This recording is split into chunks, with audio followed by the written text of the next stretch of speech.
Morning, it's Julie here again at Portfolio Oomph.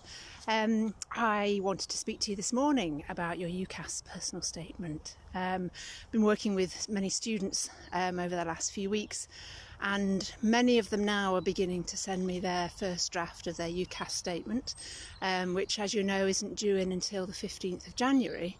However, a lot of the schools do ask for the personal statements to be in, around October time, the end of October. And I think this is largely because of, the earlier deadlines for UCAS, for medicine and some of the other courses. But the art and design courses deadline isn't until the 15th of January. Okay, so you have got some time, but if you're being kind of pressured a little bit by your school to get it done and dusted, done and finished by the end of October, November time, you're kind of finding perhaps that you don't have an awful lot to write about in your UCAS statement. And what I would advise you to do is to really kind of, get your first draft done. The first draft is always the most difficult one, just what to write. And as soon as you've got something written down, you're likely to have, a second edit, a third edit, maybe even more, to really refine it and add more to it. But what I would recommend that you do is that you think about the artwork that you're doing, think about what you're working on, think about your ideas, the artists and designers that are inspiring you, and to make sure that you're talking about this in your UCAS statement, that you're not just filling it with prefect duties, hobbies, interests, Duke of Edinburgh Award, very generic things that, could be written by anybody. Just going to turn around, there's a dog coming quite fast towards me. Don't want to get eaten. So I would start to think, who are you looking at in terms of artists and designers?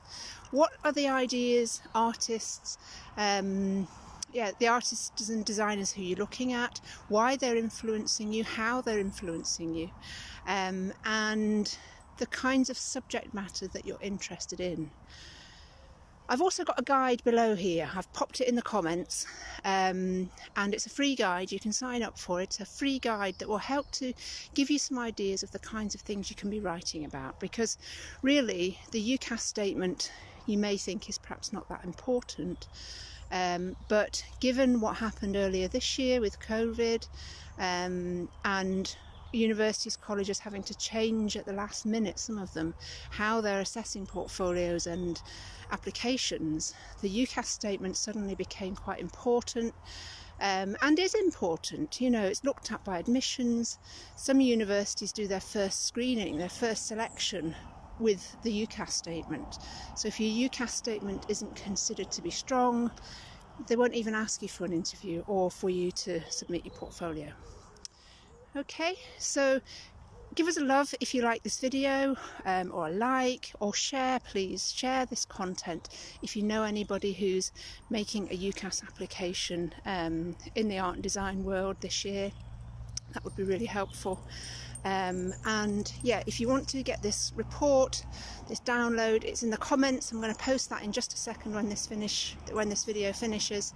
It's in the first comment, and you can get some really strong advice on how you could be starting your first draft so that you've got somewhere to go with it and something to show your teachers, because yes, ultimately they need to write your reference and they need to see the statement too, but it needs to be the strongest statement that you can possibly deliver.